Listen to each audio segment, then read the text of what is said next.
மீண்டும் ஒரு lockup மரணமா? S, நாகர்கோவில்ல சபரிவர்மன் அப்படின்ற இளைஞரை விசாரணைங்கிற பேர்ல கூட்டிட்டு போயிட்டு லாக்அப்ல வச்சு சித்திரவதை பண்ணி கொண்டு இருக்காங்க. என்ன நடந்ததுன்னு பார்க்கலாம் வாங்க. என்ன நடந்தது அப்படின்னா, சபரிவர்மன் இளைஞர்கிட்ட 200 கிராம் குட்கா இருந்தாகவும் அவர் குட்கா விற்கிறாரு அப்படின்ற சந்தேகத்துல போலீசார் விசாரணை கூட்டிட்டு போறாங்க. கூட்டிட்டு போன இடத்துல அவங்க என்ன பண்ணிருக்காங்க அப்படின்னா, லாக்அப்ல வச்சு சித்திரவதை பண்ணி அடிச்சு கொண்டு இருக்காங்க. ஆனா வெளிவந்து என்ன சொல்றாங்க, உடல்நிலை சரியில்லாம இறந்துட்டாங்கன்னு சொல்றாங்க. இந்த மரணத்துல சந்தேகமா இருந்த அவங்களுடைய உறவினர்கள் எல்லாருமே என்ன பண்றாங்க அப்படின்னா, எங்களுக்கு டவுட்டா இருக்குன்னு சொல்லிட்டு பாடி வாங்க மாட்டோம்னு சொல்லிட்டாங்க. போஸ்ட்மார்டம் பண்ண ரிப்போர்ட்ல 19 இடத்துல பாத்தீங்கன்னா உடல்ல காயங்கள் இருந்திருக்கு. ஆல்ரெடி அந்த இளைஞர் கொஞ்சம் ஊனம்னு வேற சொல்றாங்க. இப்படி இருக்க சிச்சுவேஷன்ல போலீசார் லாக்அப் மரணம் பண்ணிட்டு வெளியே உடல்நலை குறைவனால இறந்துட்டாங்க நாடகம் ஆடிருக்காங்க. இப்போ நமக்குள்ள ஒரு கேள்வி இருக்கும், இந்த நாகர்கோவில் சபரிவர்மன் மரணம் மட்டும் தான் ஃபர்ஸ்ட் டைமா? கொஞ்சம் யோசிச்சு பாருங்க.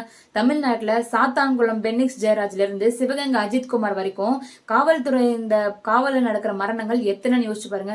ஒவ்வொரு முறையும் விசாரணையின் போது ஜஸ்ட் உடல்நலம் பாதிக்கப்பட்டது அப்படின்ற ஒரே லைன்ல ஈஸியா முடிச்சிடுறாங்க போலீசர்ஸ். ஆனா போஸ்ட்மார்டம் ரிப்போர்ட்ல வர உண்மைகள் தான் அவங்களை எவ்வளவு சித்திரவதை பண்ணி கொண்டு இருக்காங்க அப்படின்றது நமக்கு தெரியுது. 2021ல இருந்து 26 வரைக்கும் சுமார் 35 காவல்துறை மரணங்கள் காவல் மரணங்கள் ஏற்பட்டிருக்கு சொல்றாங்க. இத்தனை மரணங்கள் நடந்த பின்னாடியும் நம்ம ஏன் இன்னும் பாடம் கத்துக்கல? இன்னைக்கு கவர்மெண்ட் என்ன பண்றாங்க, ஆபீசர்ஸ் சஸ்பெண்ட் பண்றாங்க, சில கேஸ்ல தண்டனையும் வாங்கி தராங்க.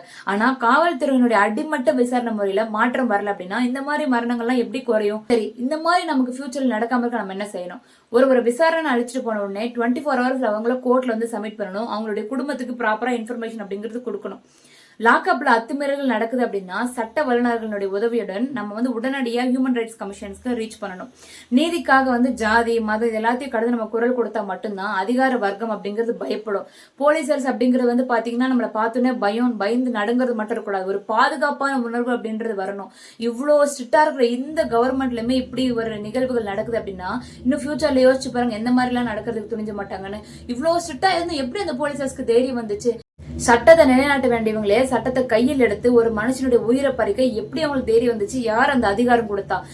மேல இந்த மாதிரி ஒரு சம்பவம் நடக்கவே கூடாதுன்னு சொல்லிட்டு நம்ம குரல் கொடுக்குறோம். ஆனா யோசிச்சு பாருங்க, அஜித்குமார் வழக்கப்பயும் இதே தானே பேசணும், பெனிக்ஸ் ஜெயராஜ் அவங்க கேஸ் அப்பயும் இதே தானே பேசணும். இன்னும் எத்தனை நாளைக்கு இப்படி பேசிட்டே இருக்க போறோம்? இனிமேல் இப்படி நடக்கூடாது, இனிமேல் இப்படி நடக்கூடாதுன்னு சொல்லிட்டு இப்பல இருந்து தயவு செஞ்சு போலீசாருக்கு பாத்தீங்கன்னா ப்ராப்பரா விசாரணை கூட்டு போனா விசாரணை மட்டும் தான் பண்ணணும். இந்த மாதிரி சித்திரவதை பண்ணி கொள்ளக்கூடாதுன்றது இந்த கவர்மெண்ட் தான் ப்ராப்பரா உங்களுக்கு அவேர்னஸ் கிரியேட் பண்ணணும். இதுக்கப்புறம் இந்த மாதிரி கண்டிப்பாவே நடக்காம இருக்கணும் அப்படின்றது இதோட இந்த லாக்அப் சபரிவர்மனுடைய மரணமே லாஸ்டா இருக்கணும்னு சொல்லிட்டு மேலும் இது மாதிரி இன்ட்ரெஸ்டிங்கான அப்டேட்ஸ்களுக்கும் உண்மை சம்பவங்களுடைய பின்னணிகளுக்கும் தீப்தி எக்ஸ்ப்ளோரை சப்ஸ்கிரைப் அண்ட் ஃபாலோ பண்ணுங்க. தேங்க்யூ.